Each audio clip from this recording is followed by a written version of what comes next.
Hey, I'm Taylor Dorsett, and this is the Professional Technical Interviewee. Technical interviews are hard, and every company does them differently.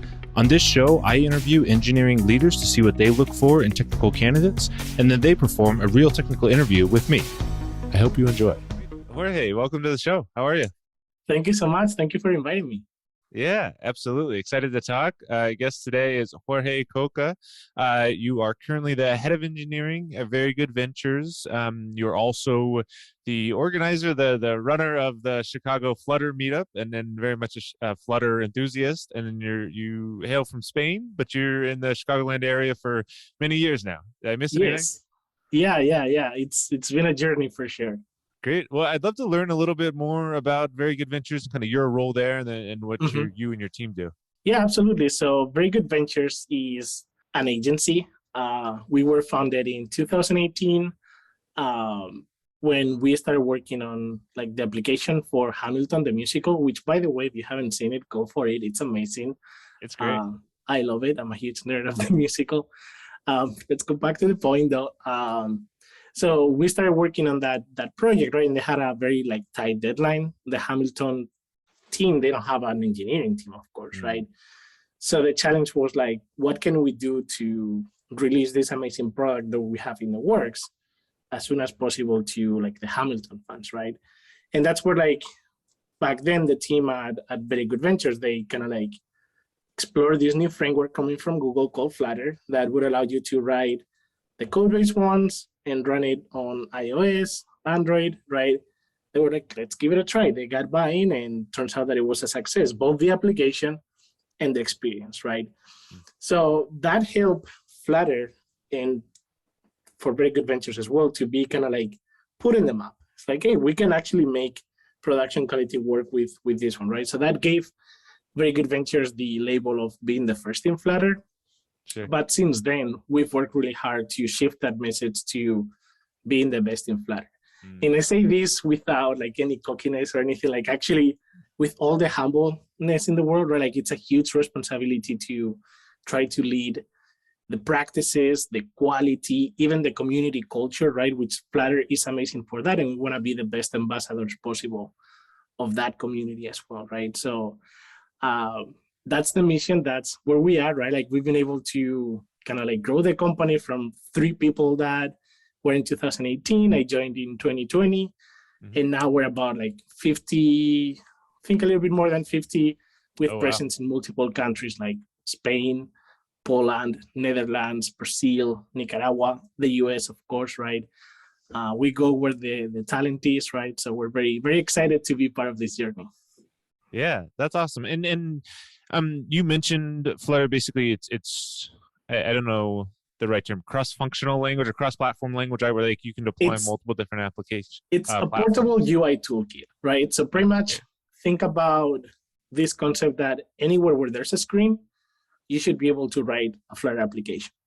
They achieved a huge milestone recently with Flutter 3 that allows you to run Flutter on iOS, Android, but also like Mac OS, Windows, Linux, right? Embedded systems, right? Like Toyota, for example, is using Flutter in the vehicle. So the navigation system and the instrument cluster of future vehicles will be developed with Flutter as well. So it's very, very versatile, very powerful, right? Think about in the future, like smart fridges. I don't know, the Jumbotron of a stadium, right? Like it's a screen. So as long as there's a screen, you should be able to run Flutter, which is amazing, right? Like you don't have to think about, okay, for this, I need to learn this tech stack, but then for this other screen, I need to learn this other one. It's just a screen, right? So Yeah, I love it.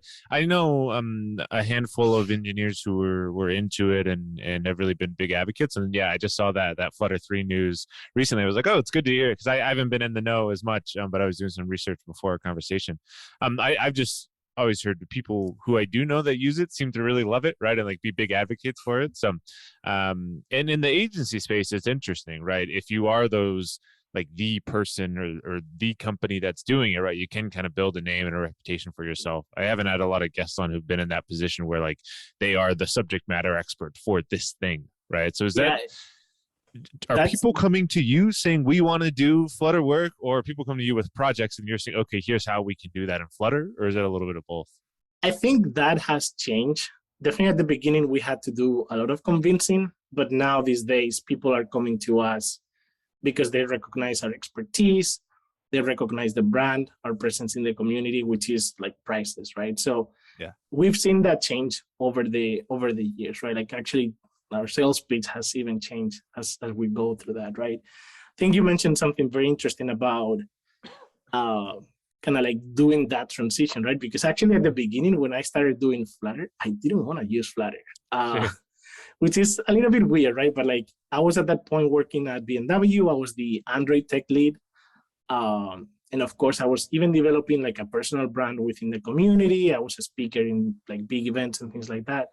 So when our CTO kind of like tasked us to like, hey, to help the business, what can we do on the technology side to deliver better, deliver faster, right? Increase like happiness at work and all the stuff.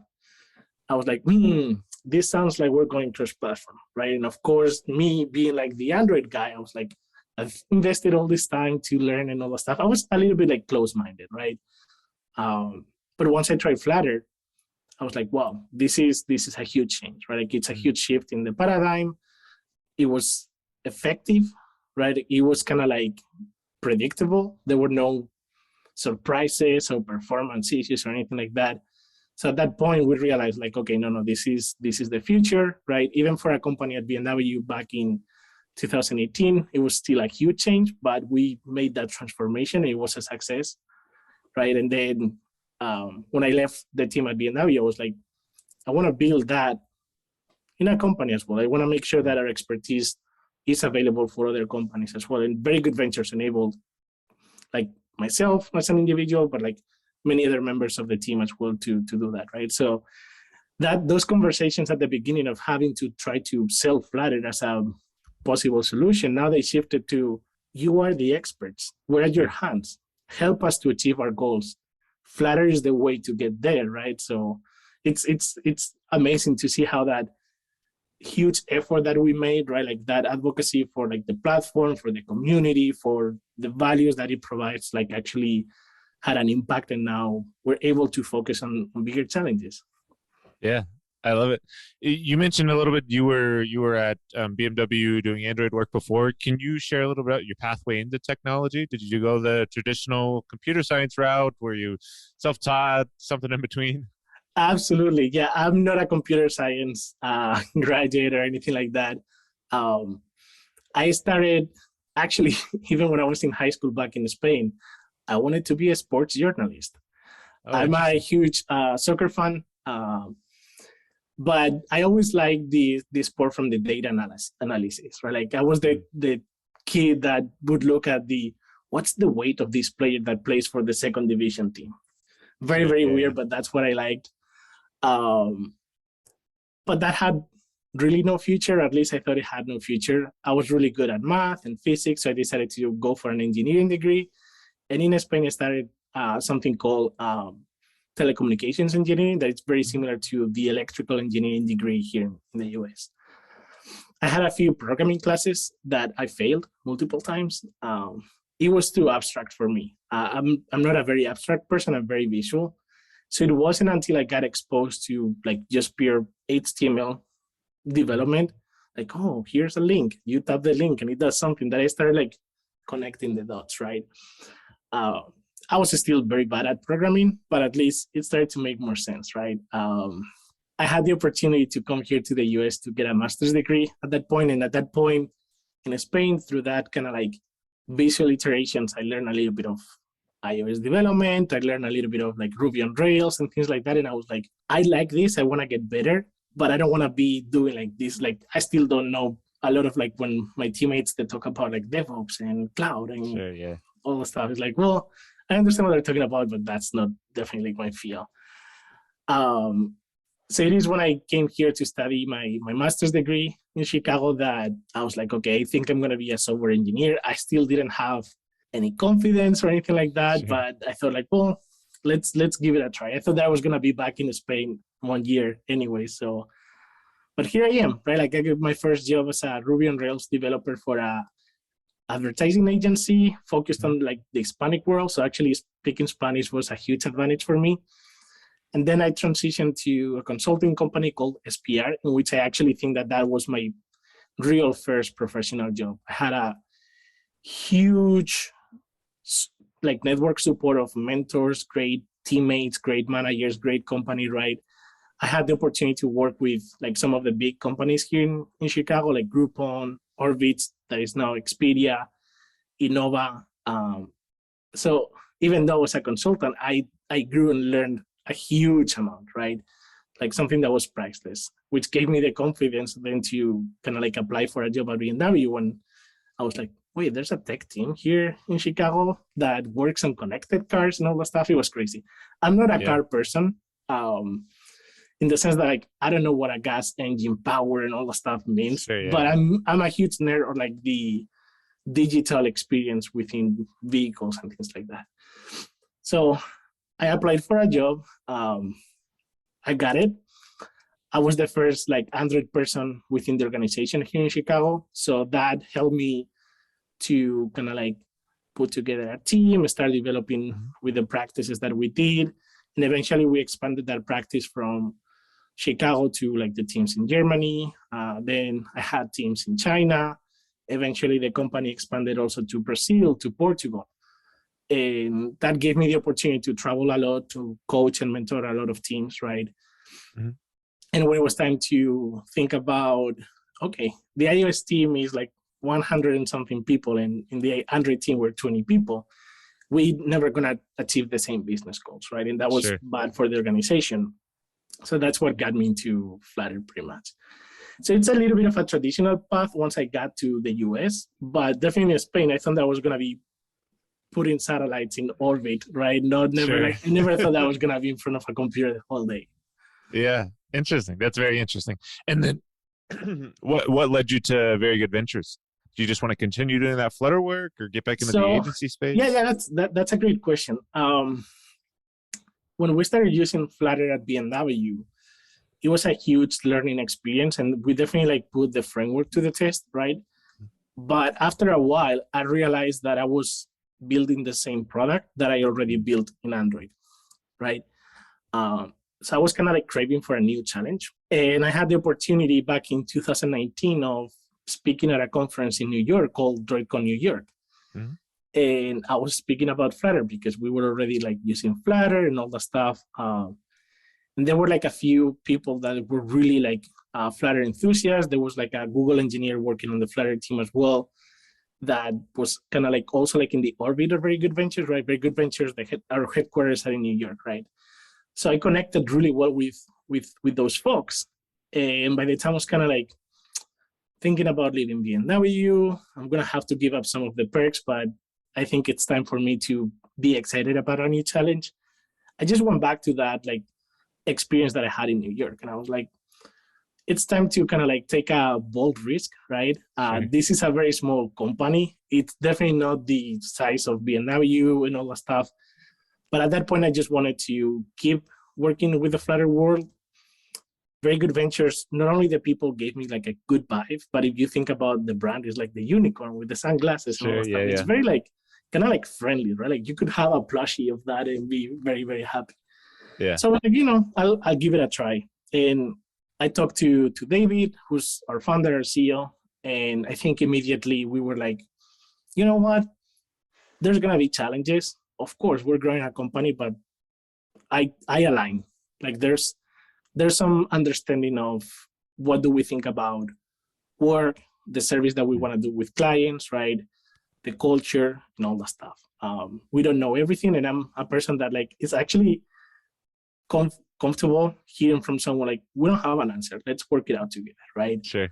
And at the same time, like one of my huge, like most important teammates I had at BMW, Felix, was also like, hey, wherever you go, I want to kind of like, let's do it together, right? Sure. So we ended up both joining Very Good Ventures, and turns out that he's a huge kind of like presence in the community. He loves like contributing to open source. He has open source some of the most important packages for Dart and Flutter in the open source community. Of course, as a head of engineering, I focused a little bit more on like how to grow the team and all Sure. that Yeah. stuff, right? So it's been a great compliment that has worked really well and an amazing experience, right? Because not only I get to work now with people that I didn't know before that, oh, we're building this together, but also I have one of my best colleagues, right? Like working with me side by side. And not only that, after like actually a year after leaving BMW, with COVID and all the stuff, they decided to shut down operations in Chicago. Mm. So then I had the opportunity to recruit again, also one of my colleagues, Tamara, as a head of program manager for VGV. So we were able to put like a good team of people with the experience that is helping us to keep kind of like growing in a healthy but very effective way. Yeah. It's a full circle.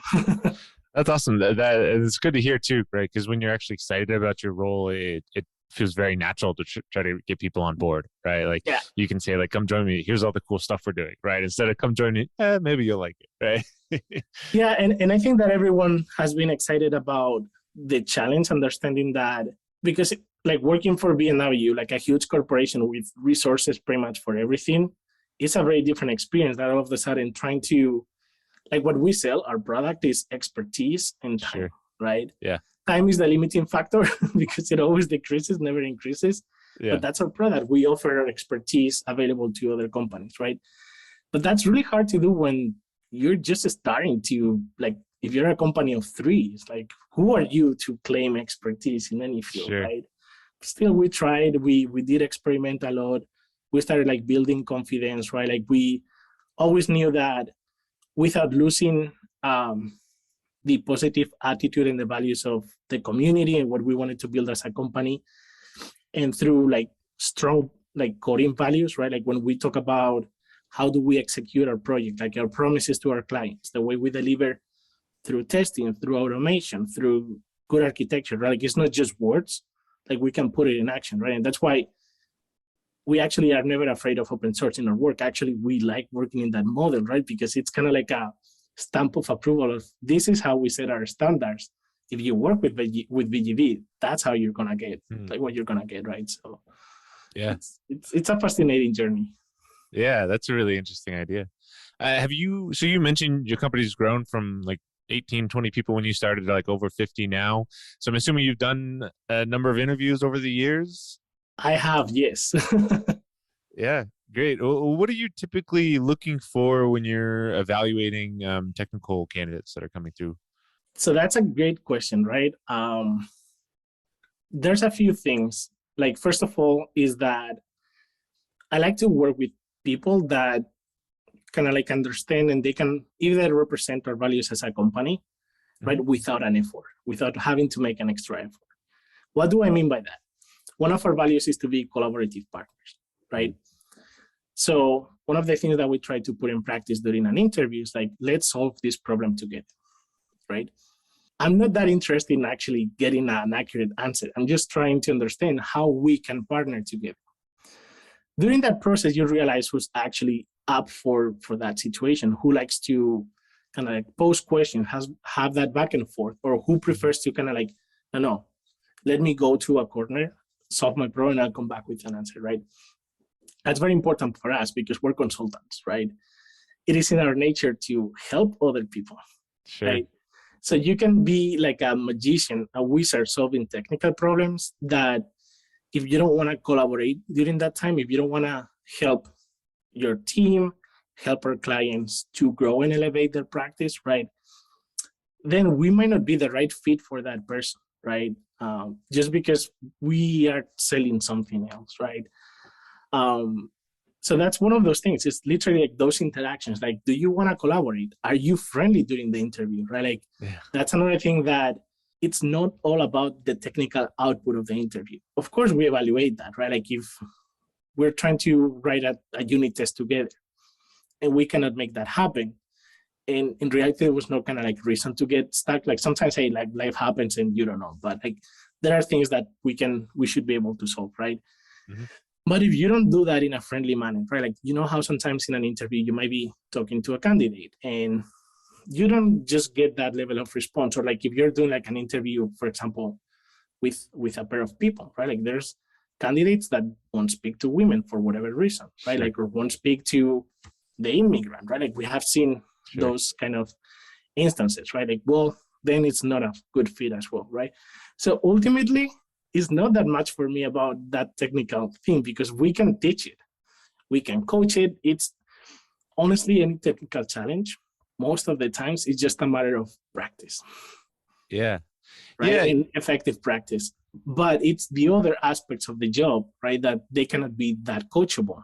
They can be coached, right? But there's a natural element that you must have to be effective and successful in that area. I like what you say about it. Is it an effort or not? Like, is it an effort, right? Because a lot of people can fake it for some amount of time, but when the shit hits the fan, are you gonna fall back to, okay, I'm still like calm, understanding the person, or do you default to the, well, we have to drop all that because we have to get stuff done, right? And yeah, that makes a lot of sense. And the training piece is interesting, because a lot of times people think of consultants as like, oh, we'll just build this product, they give us the specs, we'll build it, and then we'll give it back to them, right? But there really is, I think, in a lot of consulting environments, yes, you're building it, but you're collaborating through that entire process. And also there's some element of like setting them up for success, right? You're not just dropping it off and saying good luck. You're saying, okay, here's how this works, let's walk through this with your team, here's how you do X, Y, and Z, right? There's like, that is almost a mentorship training aspect for the clients as well that a lot of people don't think about. Right? Absolutely. Flutter is a great opportunity to sometimes push that reset button, right? Because if you're thinking about using Flutter, chances are that like you might be introducing like a new product, right? Or thinking about rewriting an old one, right? And in those cases, you gotta take advantage of the situation. Take that opportunity to analyze your culture as a company, your engineering culture, your product culture, right? Do an exercise of understanding, what do we like, what do we don't like, what do we want to change, right? And use Flutter as a driver for that motivation, right? So that's how we approach and tackle many of these challenges, right? It's like, for us, delivering is not the goal. That's actually the minimum, right? It's about that transformation. If you're gonna get the same output working with Very Good Ventures than working with a different agency, then we're not adding that value that we wanted to provide, right? How to be effective during that journey, how to coach and mentor your team, not only technically, but also to have that like focus and product mindset of like, what's our goal here, where we are here, how we can get there in the most effective way, right? It's interesting what you said, like sometimes consultants, they get the specs and it's like, go and build it. I wish we get the specs many times, right? Like that's a collaboration process that you gotta nurture with your clients. Because even if you get the specs today, guess what? You're gonna be building software, and within 2 weeks, you're gonna realize that something is missing. Something needs to change. There's like a new product idea, right? You need to be flexible in that regard. So any process is always a collaboration. It's a negotiation. It's an understanding of like, where do we want to go? How do we get there? What are the trade-offs, right? So for us, having that partnership with our clients, right, in which we want to solve a problem together, it's not that we're going to solve the problem for you, is the most effective way for us to be successful. Yeah, that's great. Yeah, I work at Home Chef as of now in the last couple of months, and it's by far the best product and product design team I've ever worked with. Like, they actually like have an idea and scope it out pretty effectively before it gets to me, and I'm like, this is mind blowing, because I'm used to hearing like, oh, we want to build this, and then you start on something, then they go, oh, not like that, right? We want to build it like this. I'm like, oh, why didn't we say that beforehand? Right? So it really, I've come to learn how helpful it is, right, when you actually have people who are doing that work up front. But again, when you have a client, they may have that and they may not, right? So you probably have all types of things. Yeah, it's interesting, because I always tell this to my teams, right? That if everything was perfect, they wouldn't need us. Sure. Yeah. Right? Yeah. And with that one, I don't want to imply that we're a perfect company. Far from that, right? Like, we're still learning, we're still growing. Like, there's growing pains, of course, right? But like, if like the culture of a client, mostly like on the technical side, like their delivery outputs and all that stuff, they were like perfect, they wouldn't call us, right? So Sure. it is our goal to work with these companies, right, to truly understand their teams, their individuals, what they're trying to achieve, their mission to make sure that we can help to be better, right? So, and we can understand that, yeah, always the starting point is like here. I'm not saying that this is the bottom, but like their starting point is usually lower than where they want to be as a finish point, right? As a kind of like ultimate goal. So it is our goal to kind of like help to elevate that. Sure. Absolutely. Do you have any type of standardized process, like interview process? Does it start with some type of phone screen and then a conversation with you, or what does that look like? It has changed a little bit over the years. Definitely, like at the beginning, it was much more informal, right, and less organized. But I think that now that we're kind of like going to high school and trying to learn how to be adults, right? We have a wonderful recruiting team and people operations team that they've been bringing more clarity into the interview process, which I think is not only beneficial, but makes the interview process more like transparent, clear, and fair for any candidate, right? So it usually starts with, once we have collected like the resumes and all the stuff, right? Like our acquisition partner will reach out to candidates, learn their story, learn their interest, right? Make sure that what they wanted, what we can offer gets aligned. From benefits, but also from like as a company, right? Like not everyone is well suited to be a consultant.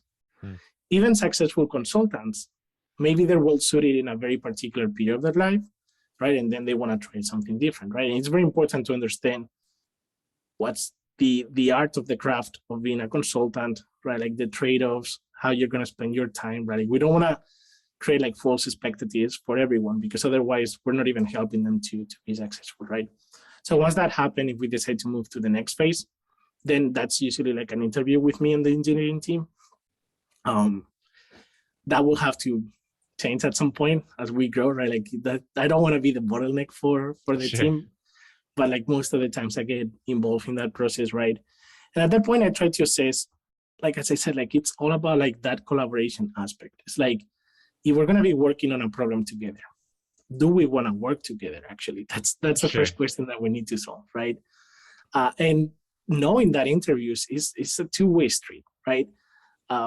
It's as important for me to be comfortable with the candidate, but also for the candidate to be comfortable with me, with our like acquisition partner, and then as they move into next steps, to understand that like, do I want to work with this team, right? Mm-hmm.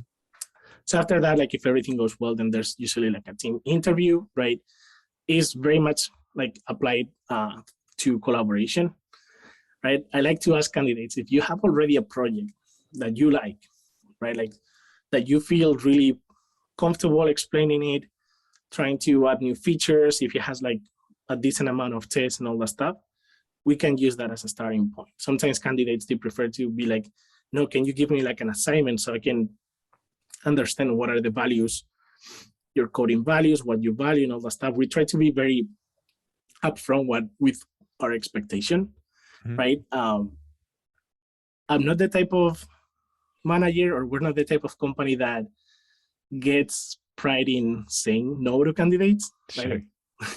We want to optimize for saying yes, right? So we like to say to candidates, well, if you're going to take that path, right, like we like to use like this type of architecture. We love testing. We try to establish CI/CD, right? So we give them hints, and they can kind of like, not hints, kind of like guidance of like, this is what we value as a company, right? Yeah. So you have like an idea of like, okay, if I try to follow this path, I'm going to be successful. And on top of that, we even share projects with the candidates that are like, hey, we open source the photo booth, the pinball app. We have open source many things. Take a look, do the research, understand how we code, because that actually has two different goals, right? It's like it's going to increase your chances of success, but also it's kind of like training already, right? Oh, interesting. Like, I can actually access this code base. I can see it. I understand how this team works. If I get the job, by the time I join, I already know how they work. Yeah. And I've seen that proven super effective, because I've met like new teammates joining the team that it's like they were working with VGV for a long time. Yeah, right? Interesting. Actually being public in that regard, like pays dividends very, very quickly, not only like in the expertise area, but like through marketing, through hiding efforts and all that stuff, right? So Yeah. Great. Well, that's very helpful. Flipping the tables on you in the past when you've been through technical interviews, how do you think you've done? You're oh, really horrible. strong, terrible, somewhere um, between. I'm not a big. I don't do good in interviews. I think that interviews they're weird because just the name it creates anxiety. Sure. Right? Like, Yeah. oh, Yeah. I'm doing an interview. It's like, ooh, shakes already, right? Um, and it's kind of like a blank canvas, right? Like in which, or like it's like you have to perform a show that you never rehearsed for, Yeah. right? So that makes it very tricky. And on top of that, as I said, like I'm, even though I think I've been very like lucky in my career to be like doing like really cool projects and keep kind of like getting more responsibility over time. I'm not the type of engineer that is gonna be like, I can build this algorithm like just like that. It's gonna Sure. be super performant and elegant and beautiful and stuff. No, I've never had that interest in going that deep. I've Mm. never had a job also that required me to go that deep, right? But also like I'm not good at it. That doesn't Sure. mean that I'm not good at problem solving, right? But like I know my limitations and my strengths, right? So it's funny because, for example, when I interviewed at BMW, as I said, like I was the first Android person that they brought up to the team in an organization that had already like about 70 people. Yeah. So my entire interview, they never asked me anything about Android. Right? Interesting. Like they were asking me, like I had a little bit of knowledge in iOS at that point. So one team that interviewed me, they knew iOS. So we were talking about view controllers and this and that. Another team asked me about like a hash map problem or something like that. And I was, well, you'll see my answer, but we Sure. didn't get that far, right? Um, and then like I talked to a couple of the product people about like how to solve a problem and all the stuff, and that one went really well. And then the hiring manager asked me like, how was the interview? At that point, you had a little bit of like a presence already built in the community. I was speaking like in a few conferences here and there. So I was like, look, you're gonna receive really bad feedback. That's what I told the hiring manager. I was like, I already lost these opportunities. I had nothing to lose. I was super honest and upfront. I was like, I think the iOS interview went okay, but I wasn't interviewing for an iOS position, so I did the best to my knowledge. The one for the hash map, forget about it. They're gonna tell you that I don't know how to be an engineer. And then the product went really well, and that made me feel really comfortable. But I want you to know that I was applying for an Android position, and no one has asked me anything about Android. And I think actually that's what got me the job. Oh, interesting. Right? It's like, Yeah. well, they knew already kind of like my value as an Android engineer from the community. And the fact that I was kind of like being honest with them, I think that's something that they value. Maybe they just needed to hire someone. I don't know. The things like I ended up getting the job. And I know after that, like a few of the teammates that interviewed me, that they were like, wow, Jorge, during the interview and the results that you're giving to the team and the company, we would have never expected. Right? But also that Interesting. was a spark for them to actually understand that the interview process could have been improved, could have been a Sure. little bit more welcoming and effective as well, right? So it's always a learning experience. But no, I do horrible at interviews, right? Yeah, it's really interesting what you're saying too, because it's almost like you have to. I mean, in theory, you can do both, but a lot of times I feel like people have to pick one. Like either you're optimizing for your ability to build as an engineer, like actually understanding how do I go from 0 to 1, right? Or you're optimizing for your ability to understand computer science fundamentals and do well in interviews, right? And The way I like usually to, it's yeah, not. It's one or the other, right? the way I like to explain interviews, because like I had this chat with my wife. She's a teacher, right? So she didn't really understand what was so kind of like stressful about the Sure. software engineering interview. And I was telling her like, look, she's a musician. She plays cello. I play guitar. And I was telling her, it's like, you know that you can play cello, right? So imagine that you have to give a concert, but they haven't told you what you have to play. So then you get in front of the stage for everyone, and they tell you now you have to play whatever song from Bach. Yeah, yeah. It's like, you know how to play cello, right? Like you need to rehearse, but you didn't know what song they wanted you to play, Sure. right? Or it's like me, I play guitar. I get on the stage and they ask me like, play one from Led Zeppelin. It's like, oh crap, I've only rehearsed once from. I don't even know the song maybe that they're Yeah, asking me yeah, to yeah. play. Right? Does that mean that I'm a bad musician or a bad engineer?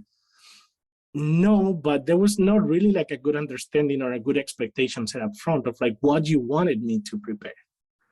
Right. And Yeah. I think that that's one of the challenges with technical interviews is like, it's a huge open canvas in which you have a limited amount of time, usually not the tools that you feel more comfortable with, and you have to put a show. Yeah. Right. Yeah.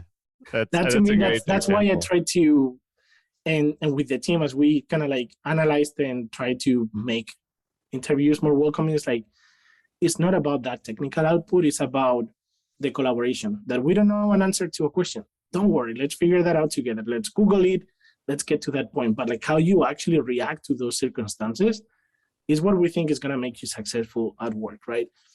And I think that so far that method has proven to be effective for us, right? So I'll Yeah. take it. Yeah, great. Well, so in those situations like at BMW, right, when they start to ask you a hash map question, you go, I don't have an immediate answer for that, right? How do you break that type of question down and try to start moving forward on? Do you have any type of system you use, or what do you do in that situation? So at that point, is trying to ask as many as many questions as you can come off to try to better understand the problem, right? Some people will help you to understand that. Some people, like some interviewers, actually they won't, right? Like that's another challenge as well. But that's it. Is trying to gather as much information as possible that is going to help you to be getting the details that you think you might need to solve that. I also think that at some point, it doesn't matter how many questions you ask. If you don't know, it should be fine to say like, hey, I don't know. Mm. Can we work on this together? Can you give me a hint? Can you, I don't know, let's try to solve it together, right? That's another thing that I think it's available for the people actually being interviewed. It's like, let's solve this together. Give me a little bit more guidance. Maybe I don't see the first step that seems so obvious to you, but maybe once we have that, right? But at that point, the thing is like, I can give so many different strategies, but I think that it needs to be a little bit of empathy from the interviewers as well sometimes. And that is the part that is lacking many times, right? Like I think that when we talk about the interview process sometimes being broken, it's in reality, right? It's like, yeah, let's put the question. Maybe we don't have an answer, but like at least let's get to that solution together. But unfortunately, sometimes you will have people that want to collaborate with you. Sometimes you won't find that people, right? And that's unfortunate. But it's trying to navigate that, gather as much information as possible that you think is gonna help you to go to an answer, right? But Yeah. also, like sometimes at work, you're gonna be faced with questions in which you have no clue where to start. What do you do at work? You say like, hey, I don't know. Give me some time. I'll do my research. Let me pair with one of my teammates or whatever that is, right? Um, I'll get back to you as soon as I have an answer. But allow me to say, I don't know. We'll figure it out. Yeah.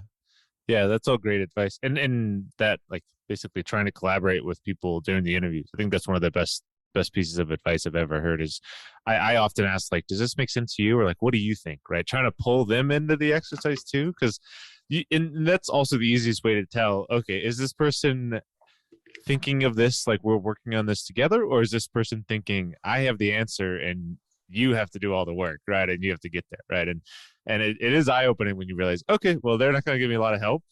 That's fine. I guess we'll have to figure out a different way to go about this, right? So it's interesting. Do you have advice or other tips for folks who are going into technical interviews, preparing maybe for technical interviews? The best advice is exercise relaxation. Mm. Trying to get any like extra pressure that you might put on yourself away from your shoulders as soon as possible, right? The process, unfortunately, is stressful enough already.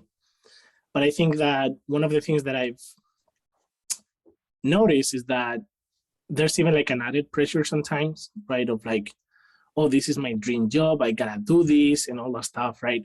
there's always plenty of opportunities, right? Like your dream job, I'm sure that it's gonna, like, you have a long career, right? You're gonna be working in this industry for like 10, 20, 30, 40 years, right? Even more, right? Your dream job is not gonna go away. Actually, chances are that once you're in the job, you realize it's like, oh, this is not my dream job anymore. Sure. It's a job, right?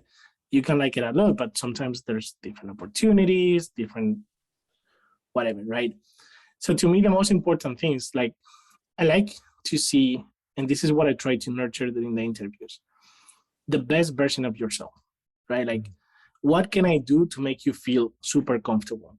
What can I do to make you feel like your heart is not like pumping faster than usual, right? Because if we achieve that and I'm giving you the comfort that you need to shine, then that's gonna be more effective for you and for us to understand, like, okay, this is what we can see, right? Like being put in practice on a daily basis, right? Because when you go to work every day, you don't have that like stress, right? Like it's not that interview, right? So for me, trying to get to that point as soon as possible, remove that level of kind of like stress is very important, right? The other one, uh, I like to ask people this question. There's like, is there anything that I haven't asked you that you wanted me to ask? Right? Because I want to make sure that if you like going back to the guitar metaphor or whatever, right? If someone asks you to play Led Zeppelin, you don't know how to play Led Zeppelin songs because maybe you don't even like it. That's fine, right? But you're really good at playing songs from like flamenco songs. And maybe you wanted me to ask you to play something like that because I'm going to blow your mind. Right? I want to give you that opportunity. I want to see that passion. I want to see that kind of like, okay, I got this, right? Yeah. So I think that one has proven to be actually very enlightening for candidates and for me to even better understand my interview approach, but to know exactly when they want to like elevate themselves, what they're talking about.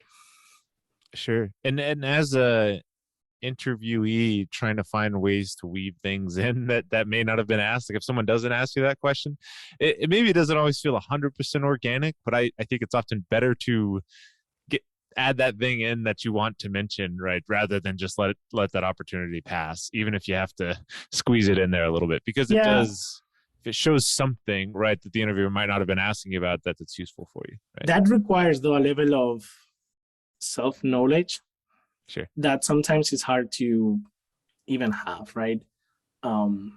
That's a question that I would expect someone with maturity and experience to understand.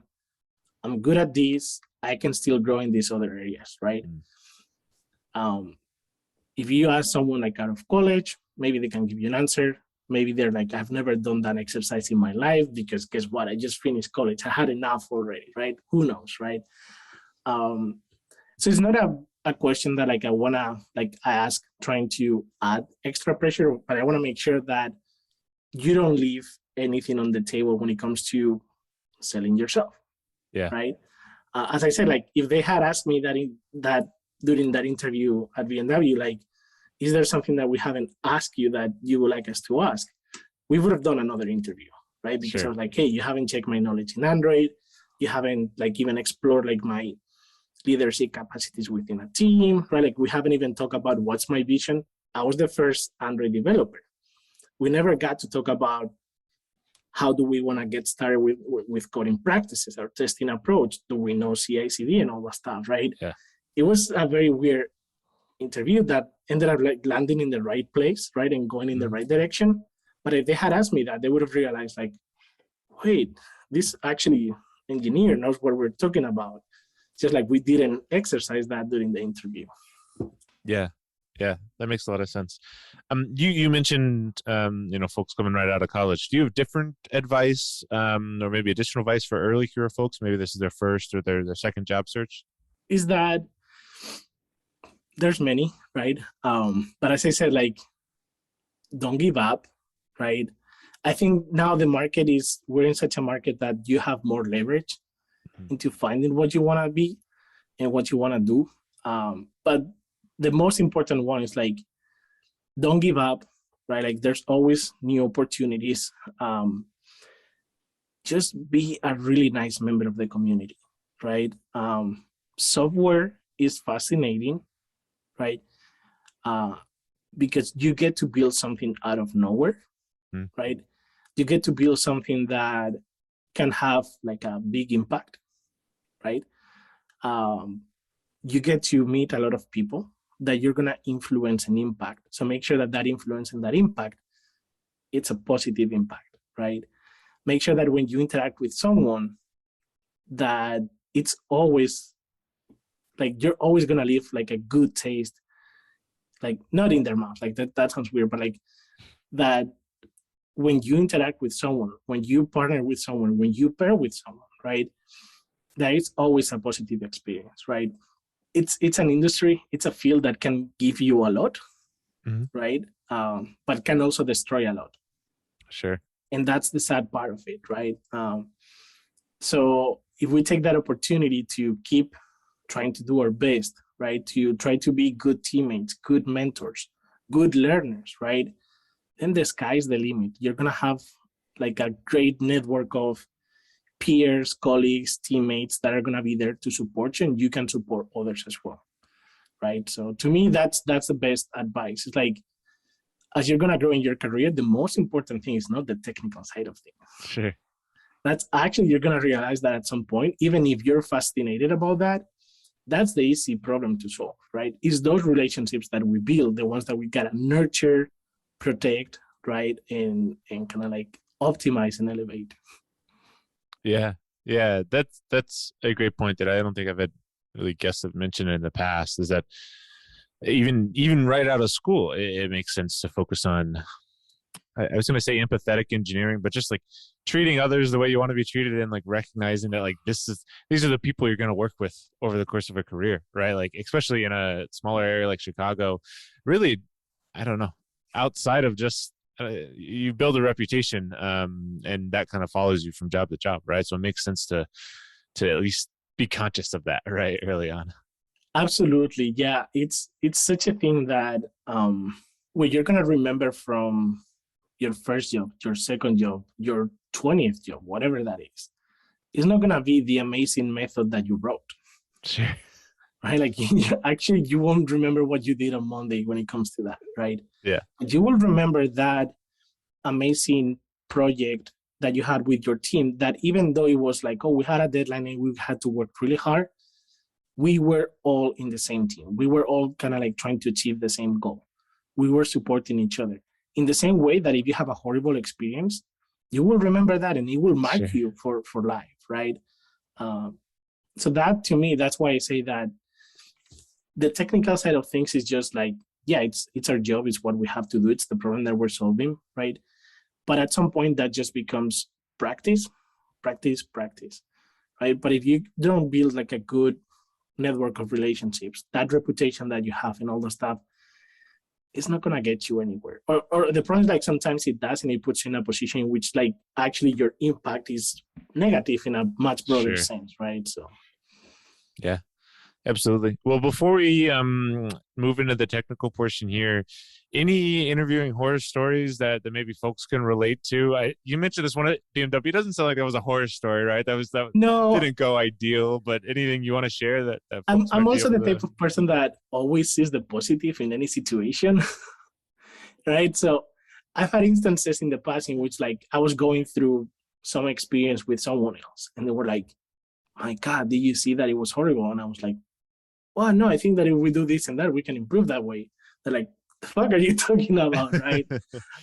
It's hard for me to see it that way, but definitely I had one in which it was a weird situation. Like it was an in-person interview, technical.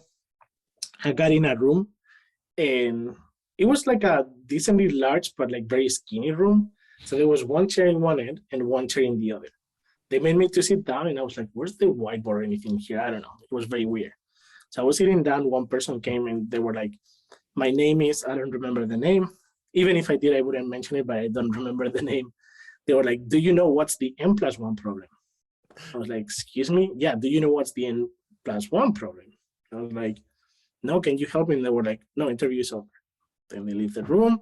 someone else came and told me like, hey, you didn't pass the CAT. This was for a Wow. Ruby on Rails position. And then I learned that the N+1 problem is something related to databases about how you kind of like save nested records or something like that. I still cannot explain what that is. I just remember that being very like, what the fuck just happened here, right? That's I wild. also have to say that I haven't done as an interviewee that many interviews. I've been very privileged in being able to be like, I want to be there. And I got the opportunity to get there, right? But no, other than that, like, I think that I have more pleasant stories than horror stories, right? So, which I know that that's not always the case in the industry, unfortunately, but I've been very privileged in that sense. Well, I think it speaks to what you were mentioning about like building a reputation or a network, and those words sound grosser than they are, right? But having like just the mindset of like, oh, I'm interested in going to work at that place, and then the nature of the work that you've done in the past and what you've tried to foster makes that a very easy transition versus like, oh, I have to come in cold, right, to this company that knows nothing about me, which is, I feel like the position many are in. Yeah, it's not necessarily about like the activity of networking, right? It's not that you gotta force it. No, you're most of the times, even if you live in the biggest community city like San Francisco or whatever, right? The developer community is not that big. Whether you're like in person or like you have like an online presence, you get to know a lot of people just by being there, right? So this doesn't mean that you gotta be networking and socializing all the time. No. But it's with those interactions that at least be positive, right? Like, let's understand that we're all learning here, right? Like, there's always new to learn. Are you an expert in Flutter? Great. Guess what? Probably you don't know anything about Go and AWS. But that's not even the real problem, right? Like, the problem here is like, how do we support each other? How do we build software in such a way that it's healthy, that we optimize for happiness, that we optimize for like, it's a very creative work, but it's very like mentally challenging and demanding, right? We gotta take care of our brain. How do we do so in the work environment, right? Those things are very important. What you bring to the conversation is negativity, toxicity, confrontation. Then we're just adding, I mean, of course, like, it's not just like about being bad. It's like, what are we trying to build here? Right? What are we trying to destroy? I personally don't want to be part of that activity, right? And that, to me, this is not about like that idea of like networking and I'll give you my business card and all that stuff. No. It's like having that interaction, right? Like, you want to be part of the community. Think about two things. When you feel confident and comfortable helping others, go and help. When you don't feel comfortable by doing so, don't be afraid of asking for help, right? And I think with that mentality, if you nurture that, you're going to realize that without an effort, you're actually start building like a network of support of people that they're going to be interested in your story, in your voice, in taking that into account and things like that, right? And you're building like a positive sum of situations, right? That is just making this community, this limited time that we have, better with each other. Because guess what? Today you might be working for company A, but tomorrow you're going to be working for company B. You're going to have to interact with people that they were not part of your first company, but maybe you met in a different circumstance, right? You want to make sure that you put yourself in a position of like interest, success, efficiency, and let others do the same thing as well, right? So I don't know. I feel like life is too short to be destroyed. That's my 2 cents at the end of the day. I love it. Jorge, I need to put some inspiring music on the background of that. What a play. if you let me, that's the thing. Like, if you let me talk, I get into this speech mode, and I love it. Great. Well, let's take a break here, and then when we come back, we'll move into the technical portion. All right. Sounds great. Thank you for watching the first half of the Professional Technical Interviewee. The technical interview will be released 1 week from this episode, so be sure to subscribe to make sure you don't miss it. New episodes are released on the first 4 Thursdays of each month. Find us on YouTube at youtube.com/Dorsett or on Apple Podcast or Spotify. Make sure you subscribe so you don't miss out on new episodes. And remember, keep practicing.